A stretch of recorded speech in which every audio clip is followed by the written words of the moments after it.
Okay, we're doing a bed and breakfast style stay at the moment, and breakfast here in Sintra, Portugal, croissants, bread, ham, cheese, some jam and hot chocolates. Gee, this is it's very rustic down here, but it feels really romantic. I'm so glad to be sharing my romantic breakfast with Lloyd. Okay, so we're getting ready to head on out from the accommodation at the Sintra Centre guest house. Gotta say, if you were to get married and it was small, like 40 or 50 people, here's your venue team. This has been a great place to stay. In this episode of Steep Hills We Have Climbed, just behind us here. So here's the thing, if you've got mobility issues, if you're not on a GAPIT50, if you're GAPIT90, you're going to struggle where we stayed. Yeah. But lots of hills, steps as well. Lots of hills, lots of steps, and driving. Oh my gosh, the driving is crazy. So grateful for Lloyd. So tight. Lloyd is doing an awesome job. He is, because man, it's tight. Really tight corners. Kindly, he's parked the car here for us, and we're walking off now to find some public transport, cruise out for the day. Yeah. It's a very late start. We checked out at 12. Lazy buggers. It was such a cool place though, just to hang out. Yeah, we've worked out this morning we're not the best on public transport. We've had 2 buses drive past us. The first one we missed because I thought it was going to stop on the other side of the road, so we ran across. Never went to the wrong side of the road. And the next one we weren't sure if it was 435 until it was driving away, and then we saw it was 435, and that's the bus we want. So we don't know about this public transport carry-on. So we've now missed bus number 3, but at least we had the courage. At least we had the courage to speak to the guy. Trevor! I said to him, Pena Palace? And he went, no, station. Cool, let's get on. He drives off and Danielle goes, we wanted to go there. Trevor missed the 4th bus. Danielle just missed the 4th bus because she was too busy looking at her phone. What are you up to? So I don't know if this is just tourist propaganda, but when you Google the buses in Sintra, the very first line says, never ever drive in Sintra. Never drive in a car.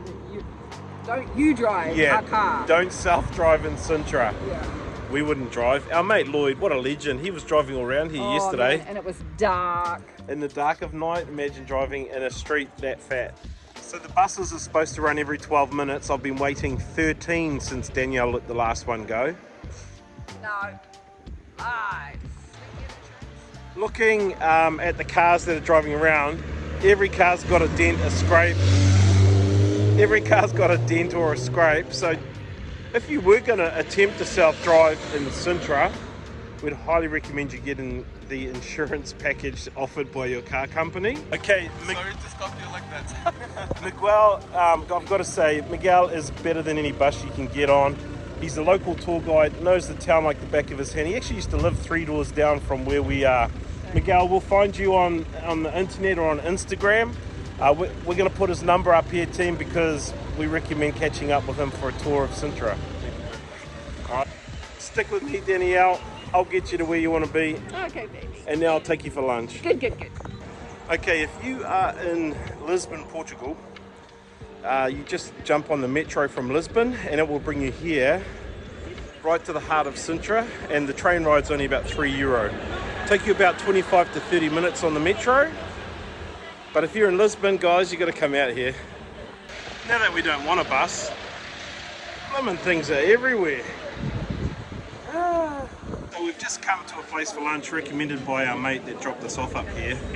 If you want a people watch, this is the spot. Where are we, Danielle? Bus, train station right there, buses, trains, people just on and off everywhere. Guides trying to grab people when they get off the buses, off the train. It is hectic. We're about 3 meters off the main road. And so if you want a people watch, come and eat here. The menu is between sort of $9 and $15 for lunch. But you can get a soup for €3. But we've gone with grilled chicken and a steak. Baby. Did you get soup? I got a vegetable salad. Oh, wonderful.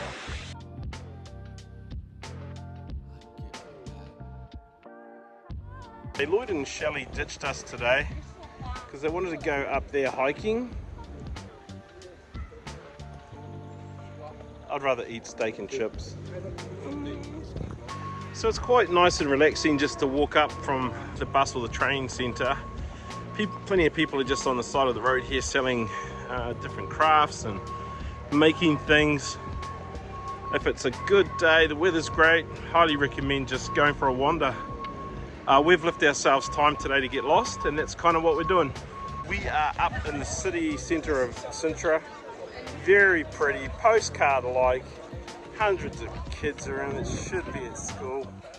Anyway, probably on a school trip. Here's the palace, but this ain't the palace we're going to. We're heading up the hill to the Pena Palace. UNESCO World Heritage Sites all up in here, so they can't just paint what they want, how they want. They've got to follow a theme. We're at the Pena Palace. Well, we're about to be. There it is right there. We're just on our way up. Man, it's a ride to get up here. It's a long way up. Ooh, she's pretty. It's like the Mangamuka Gorge, okay. But it is beautiful. Look at it. So we'll be up there soon. So it costs an extra €3 to get a ride up here. I'd probably say it's just about worth it. Bit of huff and puff to get up here. Woo.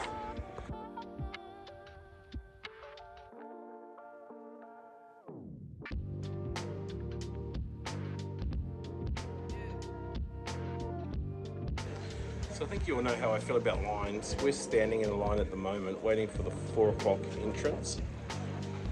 Don't like lines.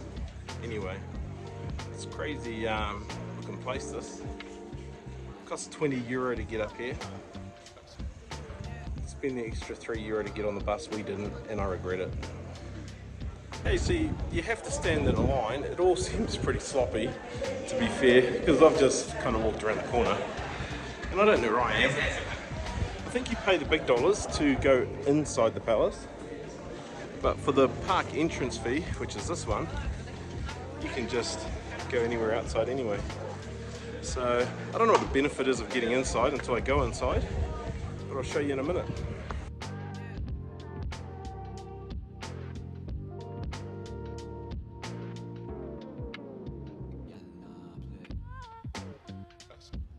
The view out to the coast from here is pretty spectacular. Wow. So we're just filing through with about 4,000 people. It's not so much of an intimate tour.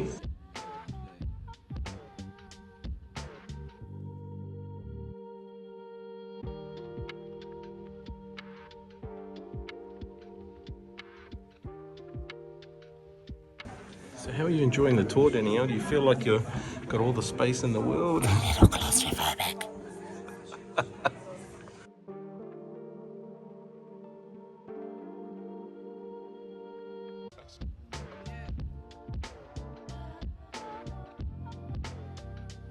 Okay, I quite like the work in here, and I'll tell you why.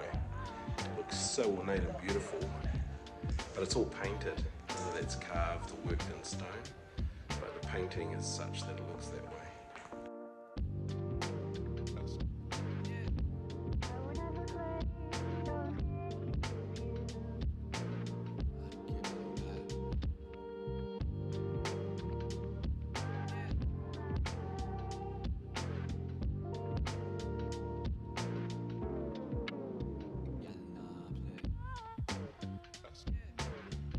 I could actually see myself hanging out here. A few mates over, chilling out, Friday night, bit of relaxing. What do you reckon, Danielle? I upset the Portuguese people, but I gotta say, she's a very handsome queen.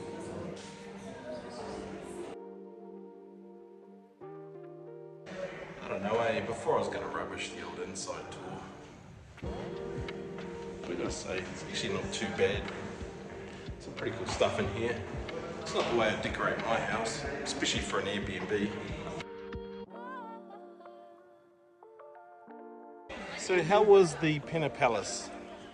Well, so far we have seen the interior. Lots of really old, as obviously, furniture and paintings and statues. It's pretty cool. I think the outside to me looks more like I'm more into the outside for some reason. Yeah, because you don't, like the inside was more like museum-y stuff. Yeah, it's like a museum. And you're not really into museums. I don't like museums. But it's still cool to see and just to think about. Man, that's how they lived, eh? Way up here. How did everyone else live down there? All the peasants down there. Down there, way Down there. down there. This is really high.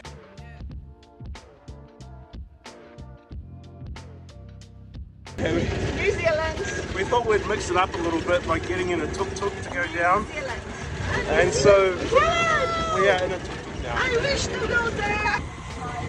It's a little bit bumpy, you have to hold on, but why not? Up at the palace or up at the castle, the cost of a tuk-tuk down is about €5. Pretty much everybody will take you down the hill for €5. You can go on the bus for $4.55, which we were gonna do. To be fair, we were gonna go on the bus to stay with our mates, but we thought we would just pay $5, have a hoon on one of these. I'm really glad that we did. This has been cool and fast. This was a cool ride for us. We enjoyed this so much. Thank you. That was a great tuk-tuk ride. We recommend getting a tuk-tuk. It's a lot of fun.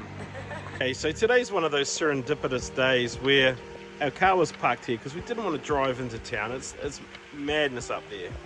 So we parked there and we walked down here. There's a bus stop here. We missed the 5 buses, you saw that. And then a really kind guy who's a tour guide pulls in and says, hey, I'll give you a ride up the hill, cost you nothing. And so he did, and then we ended up getting him to take us up to Pena Palace, which was a win. He says to us, look, when you come out, just €5 will get you down the hill. So we walk out. We were going to go on the bus, but we decided, no, we're going to take a tuk-tuk. We've never done that before in Portugal or in Sintra. So we jump in a tuk-tuk, and as fate would have it, our driver, the woman that was driving us, she said, when we showed her where we wanted to go, she said, oh, I parked my car down there, and that's where I normally go. I park in the morning, and I'll be riding down there. Maybe I should finish work for the day. Yeah, this must be a sign.